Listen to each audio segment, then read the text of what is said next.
Hello, and welcome to the weekend episode of Views of an Outsider, Parenting Our Children, Parenting Ourselves, Part 10, Resilience. This week, we will begin to delve into the final chapters of our current series, which is based on the idea of taking the principles that would allow someone to parent a child well, and then trying to use those same principles to successfully reparent ourselves. Regardless of whether you were someone who was lucky enough to have great parents, or someone who unfortunately had parents who were not so great, one thing is for certain: no one had parents who were perfect.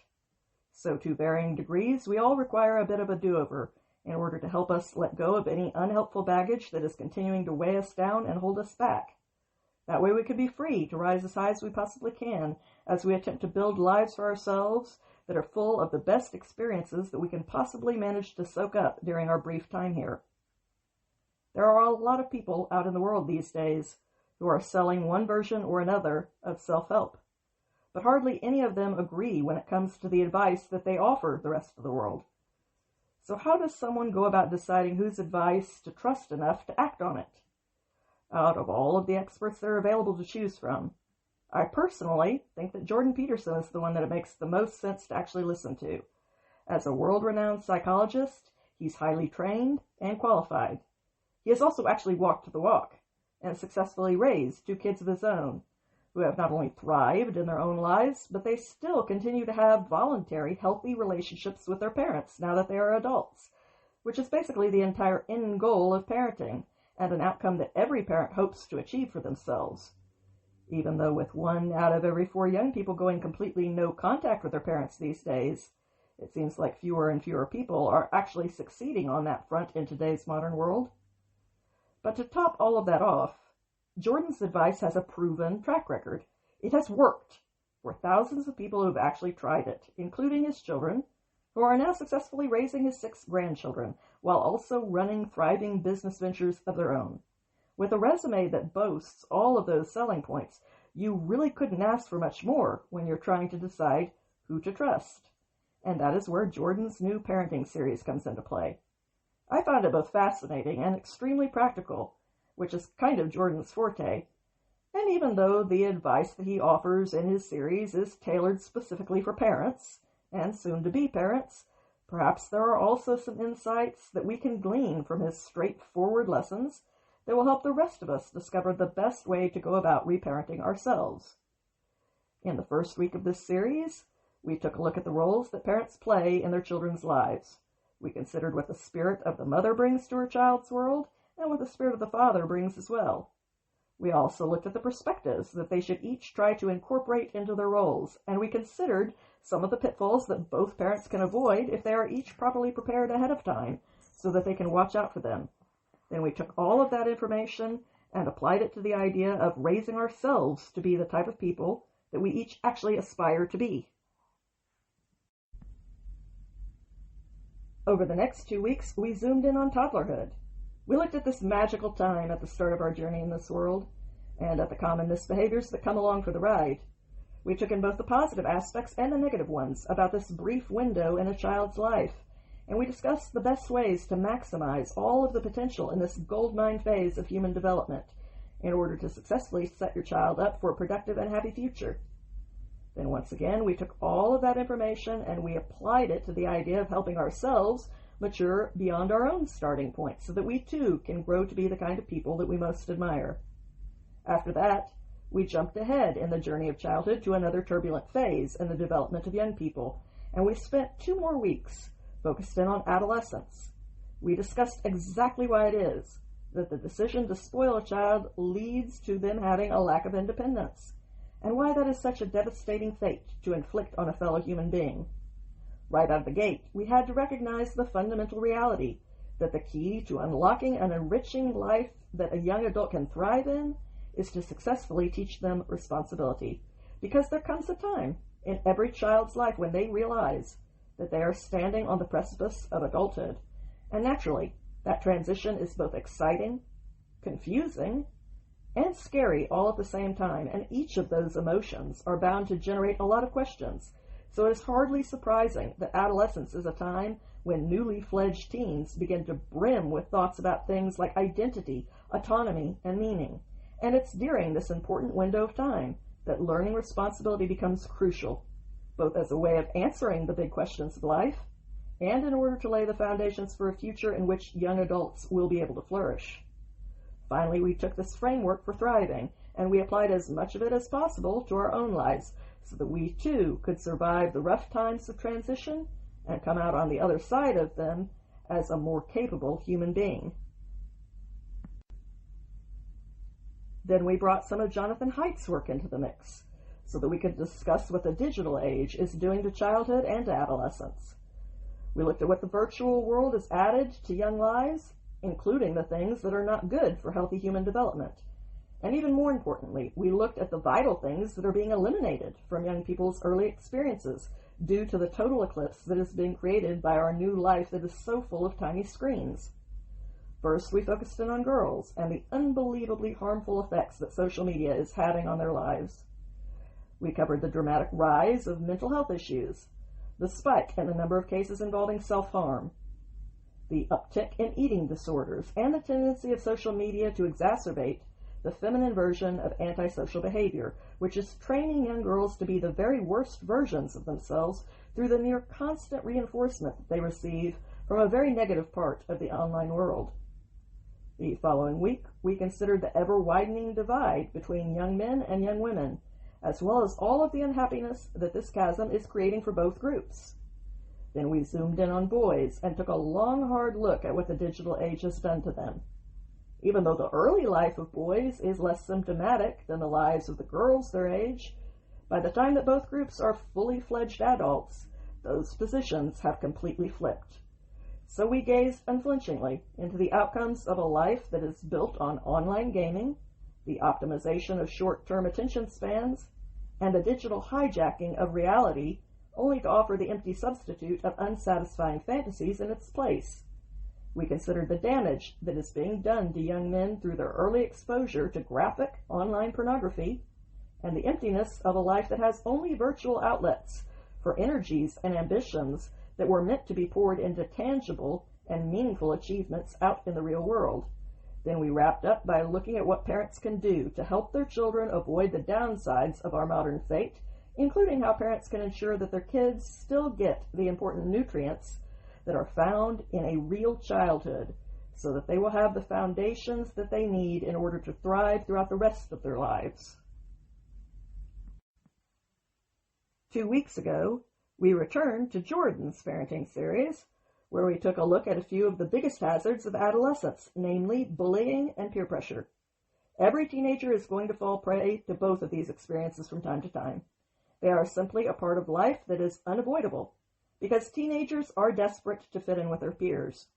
When we think back to our own time during those turbulent years of adolescent transition, we were obviously desperate to have friends too, as well as to avoid being singled out and ending up as the target of exclusion and bullying. We focused on bullying first, and we quickly realized that this was one experience that every child eventually goes through, and since it can't actually be successfully avoided by anyone, we considered the best strategies for helping your child deal with it and recover from it successfully. We also did our best to figure out when parents should intervene and when they should not. Then last week, we turned our attention to peer pressure, and we quickly realized that this was another unpleasant experience that can't be avoided. Every parent wants their child to be popular and to have friends, but no parent wants their child to be susceptible to peer pressure. Unfortunately, life doesn't work that way. Peer pressure is the dark shadow of friendship. You can't have one without the other. So we focused on the ways that parents can help their children develop the perspective that will allow them to evaluate the quality of their friendships and determine which ones are worth investing in and which ones will only drag them down because those people don't actually have their best interests at heart. We also learned that helping your child create a vision for the future is a great counterweight to peer pressure. It deters adolescents from being too quick to let their friends lead them down a path that might eliminate their own envisioned future as a possibility in their life. And as always, we took all of these useful lessons and applied them to ourselves. This week, we are diving into our final parenting topic, which is teaching young people and ourselves how to be resilient in the face of true hardships in life. I will admit that this is the lesson that I've been waiting for from day one, because it is a very, very personal subject for me that is near to my own heart. I live with several very serious degenerative health issues, and I have ever since I was 3 years old. I've had 25 surgeries so far, and I've led a very small life that has not included many of the simple things that I wanted most. I continue to lose more and more of the already limited number of things that I have left, and that only makes each loss seem bigger and harder to accept. I've also watched the people that I loved most in this world die slowly, and I couldn't stop it from happening, try as I might. I have fought against the harshest of realities with everything that I have in me, and still lost. I have felt my world end irrevocably with the final heartbeats of the people that I loved, and I put their bodies into coffins under the ground. Then I've gone home to face the long emptiness alone. And the thing about having several degenerative conditions is that it means that I'm never done enduring more losses. The worst isn't behind me. I will lose more than I already have. And whatever happens, I will have to face it. And I'll have to do it without the people that I relied on the most to be there in my corner to at least face it with me. And yet, here I am. I'm pursuing the sense of purpose that is still available for me. And I'm trying my very best to contribute something good to this world, however small that contribution may be. So yes, damn it. If there is one thing that I am, it's resilient. If I can claim even one virtue for myself, it is that one. So what does it mean to be resilient? It means that you are able to tolerate the inevitable ups and downs of life. It means that you are human, and of course you struggle with things that are hard, just like everyone does. But you are somehow able to bounce back in the face of adversity and climb to your feet again and again, however bruised and bloody you may be.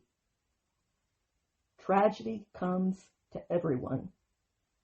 That doesn't mean that all tragedies are the same, or that they are all equal. But all true tragedies are hard, and they are all painful. We may not all be in the same boat, but we are all trying to survive in the same ocean. And it is possible, not to mention necessary, to help your children optimize their capacity for resilience in the face of life's storms. After all, no one can have everything go well in their life. So it is also just as possible and just as necessary to help yourself optimize your own capacity for resilience in the face of life's battering rams, because they will come for you eventually. And being unarmed against them won't change that. There were 4 lessons that were discussed in this particular episode of Jordan's parenting series, and it might be advantageous to go over them before we really get started. Lesson 1 is to teach your children to aim up. Lesson 2 is to stop answering questions that your children aren't asking you. Lesson 3 is to not lose yourself in your parenting. And lesson 4 is that there is no problem that you cannot confront. In this episode, a young couple came to Jordan to seek his advice about how to face a very serious problem that life has now thrown their way. Theirs is a beautiful young family with 3 children, a 1-year-old, a 2.5-year-old, and a 4-year-old.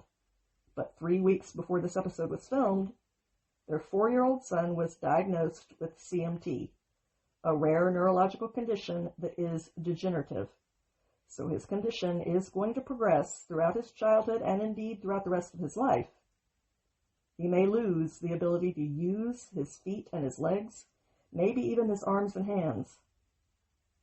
Needless to say, a diagnosis like that is not an easy thing for any parent to hear, and unfortunately, both this child and his parents are probably going to get a lot of opportunities that they never wanted to have to expand their capacity for being resilient. In addition to trying to marshal any resources that might be available to help their son physically, these parents also came to Jordan in order to gather the resources that would allow them to be there mentally and spiritually for their son, so that his needs in those areas would be met as well. They told Jordan that their son's quality of life at this point was good, and they described him as a very happy, passionate kid who is a lot of fun. Because of his extremely young age, their son doesn't really have the ability yet to be fully aware of his condition or to fully understand what his diagnosis means for him. But there are already noticeable impairments to his ability, particularly when it comes to things like his agility and speed. He already struggles to keep up with the other kids his age. For instance, there are a lot of other little boys who live in the same cul-de-sac, and of course he wants to play with them.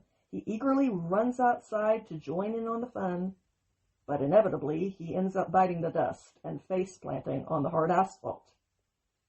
Even though he wants to play with his neighborhood pals, and his parents share that desire for him, these persistent accidents have begun to stop him, and he has begun to hesitate about joining in.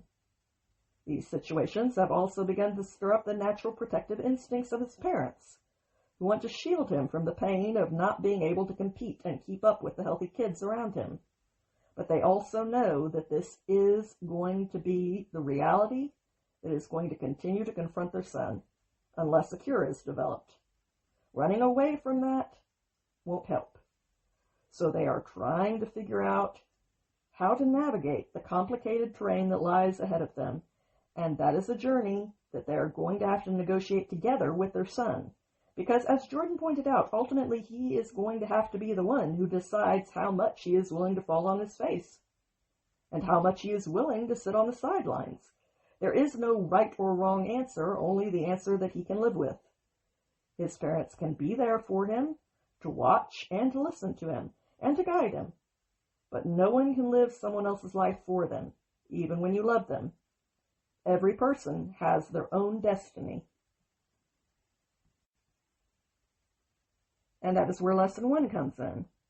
If you'll remember, Lesson 1 is teach your children to aim up.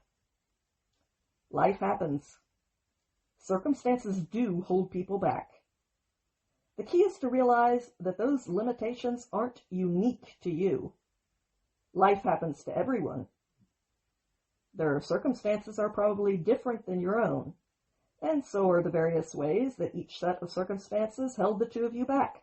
But everyone was held back in some way by something, probably by several somethings.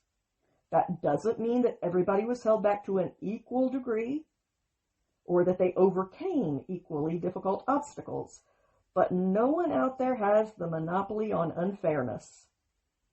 It isn't unique to any one person. It's present in all of our lives.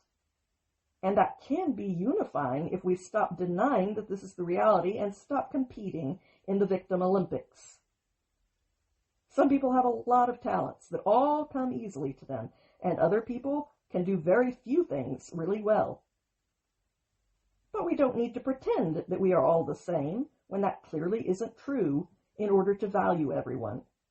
Part of the trick with children is to find out what each of them can do well, and when it comes to kids who have to struggle with extra challenges, the trick is to figure out which things they can engage in despite their limitations.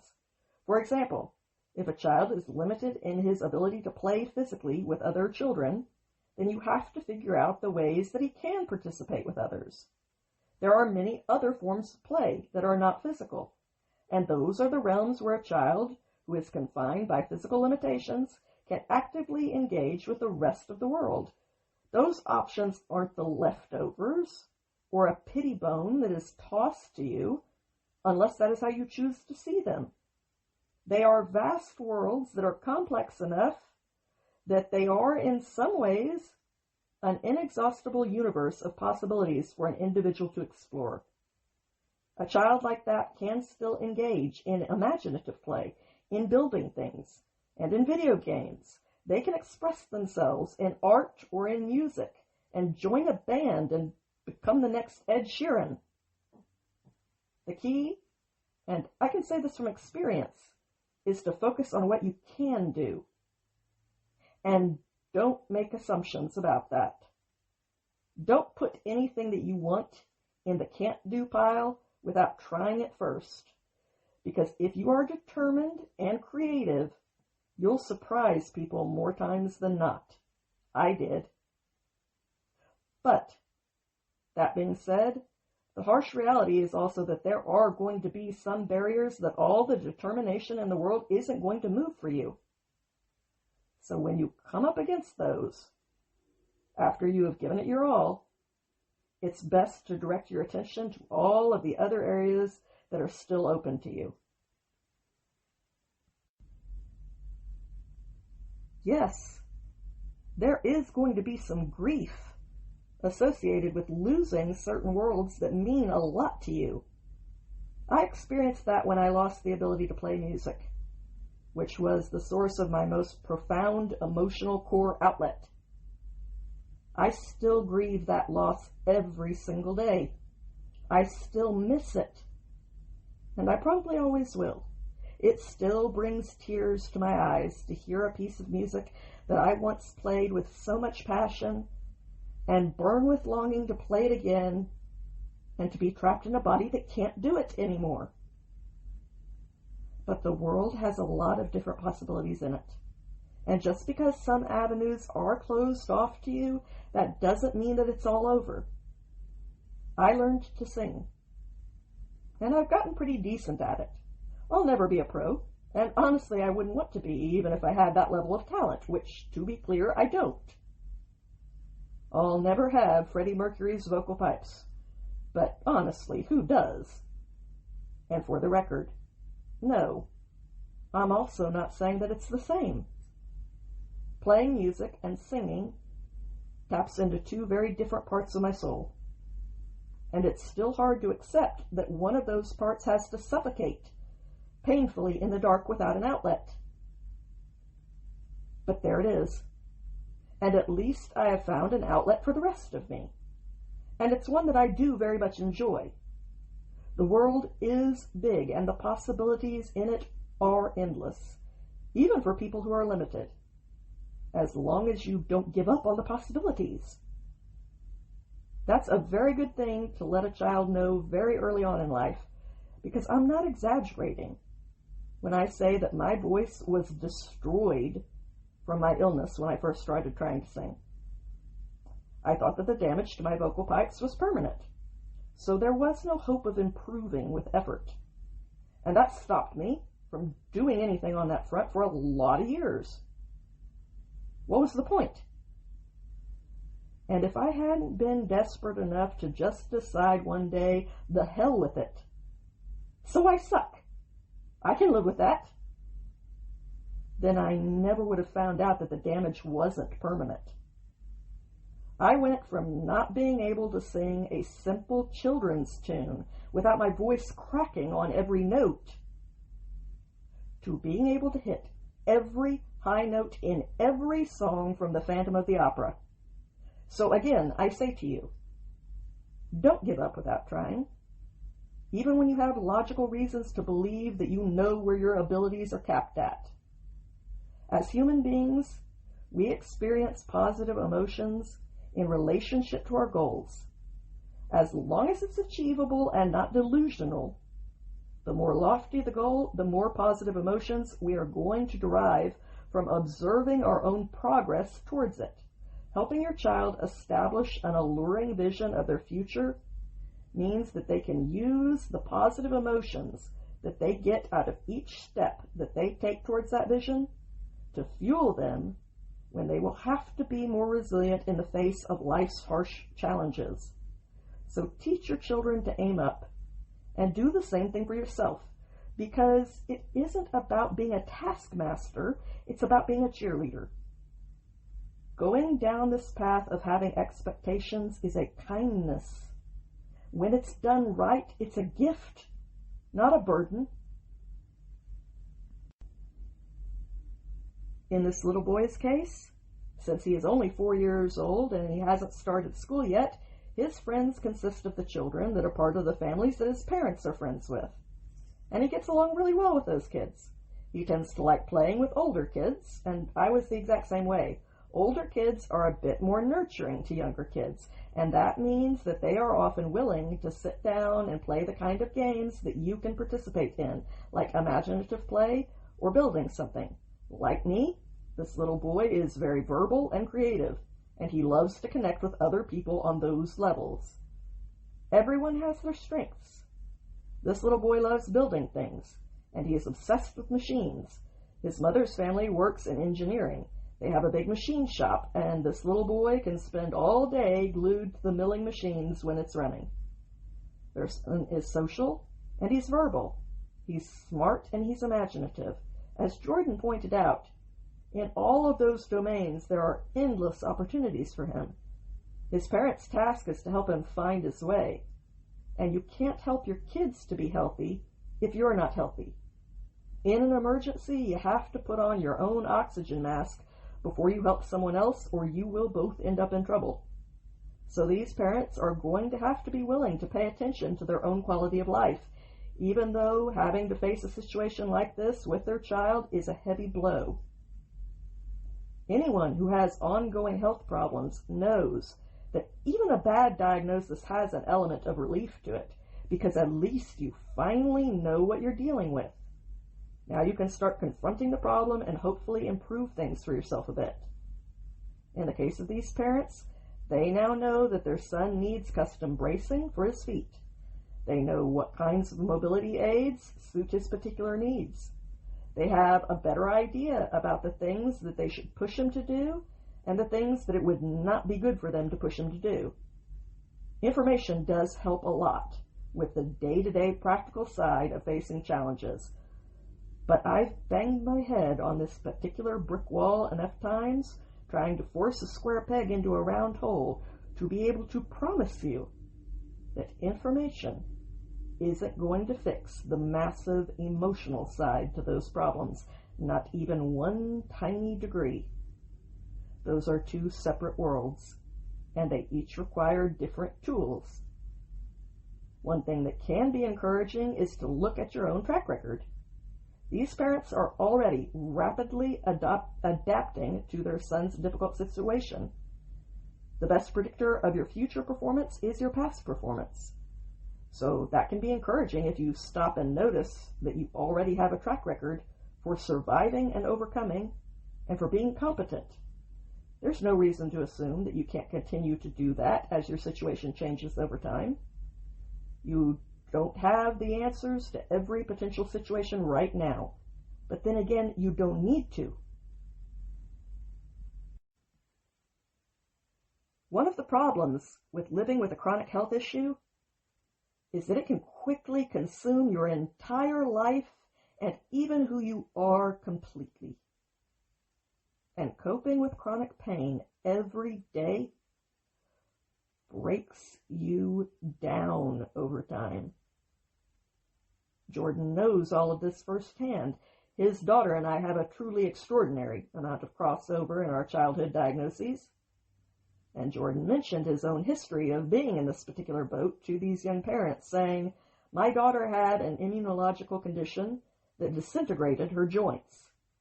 And one of the things that my wife and I learned to do with our daughter is we set aside time where the issue was off the table. You set aside time during the day to focus on the problem, like intensely, and to do the problem solving that you have to do, but you have to segregate your life. Because you have other kids. You have each other. You have the whole family to keep moving. And you can't lose faith or heart in relationship to your affected child as well. So to some degree, you have to compartmentalize. So you'll have to train yourself and watch each other to make sure that you don't spiral into despair. Because the other thing you don't want to reflect for your son is, you don't want to have him see his illness get the better of you. Because then he's done. because not only is his illness defeating him, it defeats you, and then he's lost. So you're morally obligated, I would say, not to let his illness defeat you. And if you can model that, well, he will take heart too, right? Because he can see that if you can maintain yourself and move forward despite this, well, then he's got a model. And God only knows how much that will help him prevail. My daughter was very ill for several decades. How did my wife and I stop from despairing? We tried to remind ourselves that it was morally required of us to maintain good faith in the face of her illness, not least so that she didn't suffer more. And we took refuge in our ignorance of the future. I mean, we didn't know how things were going to turn out. The worst possible scenario, and this was her diagnosis, was profound physical degeneration, multiple early joint replacements, and likely early death. And none of that did happen. I'm telling you that not because the diagnosis was incorrect, but because the future is an uncertain place. And you don't have to necessarily assume that the thing that you're most terrified of is the thing that is going to happen. One of the things that tragedy can do when it visits you is make you more cognizant of all of the good things that you have. If you practice being grateful, even under duress, that can help you develop the attitude that makes you resilient. As you move through tremendous difficulty, you celebrate small victories more than you might, and you attend to them more than you might be inclined to otherwise, and you learn to be grateful for what you do have while you are contemplating what you might lose. Who knows what will come out of it? My daughter came out. I had a vision of her on the back of a dragon emerging from this cave of hell with like legions behind her. And that's really what she did. She was doomed with her illness, and she figured it out. And she's like firing on all cylinders. And so who knows what you can manage if you maintain your upward orientation. I wish I had something more profound to add besides just, he is right about every single word of that, but there it is. So go back and listen to it again if you're so inclined, and really absorb it, because I can personally attest to the truth of every word, even though my outcomes have unfortunately not been as good as Michaela's. And all of those truths were things that I learned the hard way, and that has unfortunately left me with some permanent losses in my one and only life. So if other people can learn those lessons without those losses, then I've at least done a bit of good in this world by passing them along. But let's move on to lesson 2. Lesson 2 is stop answering questions your children aren't asking. It's a challenge for any parent to figure out when to nurture and comfort their suffering child versus when to push them. One question that weighed heavily on the minds of these parents was how they could effectively create the space for their son to grieve his own condition. They weren't sure how to frame this process of grief, especially for a 4-year-old. The simple answer that Jordan gave them was, well, you don't have to answer questions he isn't asking. Well, seriously. So he will ask questions that are appropriate to his developmental stage. And in principle, you'll be able to answer them as they arise. You don't have to provide him with a framework that is comprehensive of why God inflicts suffering on the innocent, right? Seriously. Because that's the fundamental issue, right? Is like, why do the innocent suffer? And in this arbitrary way. No one has an answer to that in the final analysis. The answer more is how you cope with it. You know, what do they say? The Lord gives and the Lord takes away. And that's the nature of life. So you don't have to have all of the answers. You just have to have the answers to the questions he's asking. Hopefully, as parents, together you will be able to come up with a response to your child's concerns and meet their actual needs as they arise. But you don't need to have an answer to every potential question that may or may not come up one day. Concentrate your attention on the questions that are actually emerging in your child's mind right now. The irony is that the people who have the fewest answers in life are usually the people who offer them the most frequently to others. It takes a lot of experience to know that in many cases, we don't have the answers. And it takes wisdom and humility to learn that it is better to admit that we don't have the answers than to try to BS an answer into existence, especially for someone else who is going through something that is on an entirely different planet from anything that you have ever even contemplated. There's this great Buddhist story where a guy is born having a special gift with horses. He's like the horse whisperer. Everyone tells him that he is so lucky to have this amazing talent. But he tells them that it might be a good thing, it might be a bad thing. Only time will tell. And then one day a horse breaks his leg, and everyone tells him how unlucky he is to have had this happen to him. And again he tells them that it might be bad, it might be good, only time will tell. Then there is a war, and this man isn't drafted because of his mangled leg, and everyone tells him how lucky he is to not be dragged off to war. And he tells them that they don't know yet if that will prove to be a good thing or a bad thing. Only time will tell. You get the picture. The point is that the smart guy was the one who didn't pretend that he knew things before he actually did.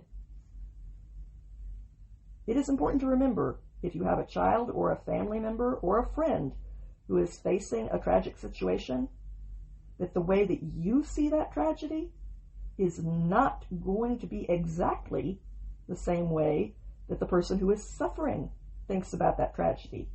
And that is even more true if you're talking about a kid. To give you a really extreme example of this point, I can't even begin to tell you how many times in my life, mostly when I was a small child, that complete strangers would come up to me and tell me to my face that I must be a worse person than they were. Usually that I couldn't possibly have as much faith as they did because they were healthy and I'm crippled. On a fairly regular basis, complete strangers, adults, felt the need to approach me as a child and go out of their way to tell me this when I was just a kid minding my own business. Now, I very much wanted to tell them that they had assessed our two conditions in reverse, that they were disfigured far more meaningfully than I was, and also that the lack of character on somebody's part was on their end. But I grew up in the South, where kids are raised not to disrespect adults, even when those adults are very much disrespecting you. The saddest part of all is that those people actually did believe that they were representing the Most High God by engaging in this incredibly judgmental, arrogant, and cruel behavior. What never even occurred to any of them was that at that young age, I didn't really see my problem as something that needed to be fixed. I wasn't stupid. I knew that I was different and even somewhat limited. But I was also completely fine with who I was. And my faith wasn't as fragile as the kind that is completely dependent on being able to demand that a magic genie in the sky grants me all of my wishes. And even now, that my limitations are much more severe, and my losses have accumulated, and there are some things that I wish I could fix or change about my situation, I still probably don't see myself the way that you see me. And that holds true whether you see me as broken, or not needing a damn thing to be different about me, or even if you see me as inspirational, which seem to be the three most common categories. But I don't see myself in any of those ways. I'm not broken.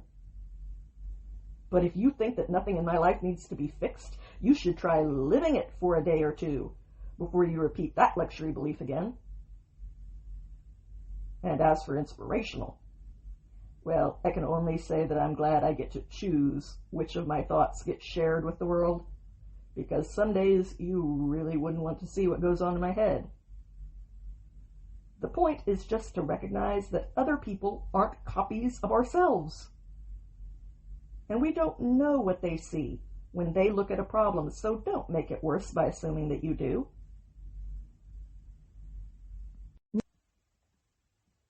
So it is helpful just to realize that you don't have to provide a comprehensive explanation for why bad things are happening to someone else. They aren't asking you for that. They don't need that from you. And most of the time, they don't even want that from you. A lot of the time, you will only cause them more pain by trying to give them the thing that you think they need. Usually what they actually need is for you to pay attention to the issue that they are struggling with, the thing that is causing them to wrestle with doubt and grief, and then respond to their need instead of acting based on your own. When it comes to grief and pain, most people are really meeting their own needs under the guise of helping someone else. They are understandably uncomfortable with the severe pain that they see that the other person is in. And so they try to fix it, which they cannot do because no one can fix that kind of pain. But these people are often especially unqualified for the task because most of the time they have never been there. They just need to fix you so that they don't feel so uncomfortable and awkward and powerless in the face of your pain. But what the suffering person needs is to not be abandoned in their pain because it makes the other person feel uncomfortable and they can't handle it. That suffering person shouldn't have to put on a brave face for you in that moment on top of everything else so that they can meet your need to feel less uncomfortable. If you truly care about helping them, then what they need from you is for you to climb down in there with them and sit down in that uncomfortable pain right beside them and know that you cannot fix it, but you still refuse to abandon them anyway. And that is a hard thing to do. But if your goal really is to help the other person, then there it is. The other strategy to keep in mind is the worse the crisis is, the shorter the time frame that you try to take on. If everything is going well, then you can potentially think across decades. If things are getting chaotic, then you may need to think in terms of the next couple of years. If things are down to life and death, then you may be down to surviving the next few minutes. If you are thinking about what's going to happen in 10 years and you find that this is too much for you, then don't do it. Think about 5 years into the future. And if that is too much, then think about 1 year. It is a form of wisdom to know your true limits and to make the choice to respect them. Jordan said to imagine that your psyche is set up so that there is a certain amount of uncertainty that you can actually contend with. Now, if the level of uncertainty rises, then you have to restrict what you are contemplating. And one of the ways you do that is to shrink the time frame, So you want to make sure that the next month is good, or the next week, or the next day. It never hurts to sharpen your focus in that way anyway.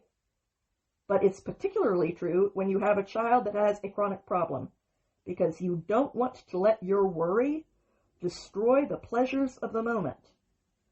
One of the consequences of an event like this is that it can also make you more grateful to be experiencing any times at all that aren't a complete, bloody, horrible catastrophe. Jordan's very good advice is to focus on having high-quality relationships and to realize that it's your job to make the most out of the opportunities that you have. And I completely agree with that.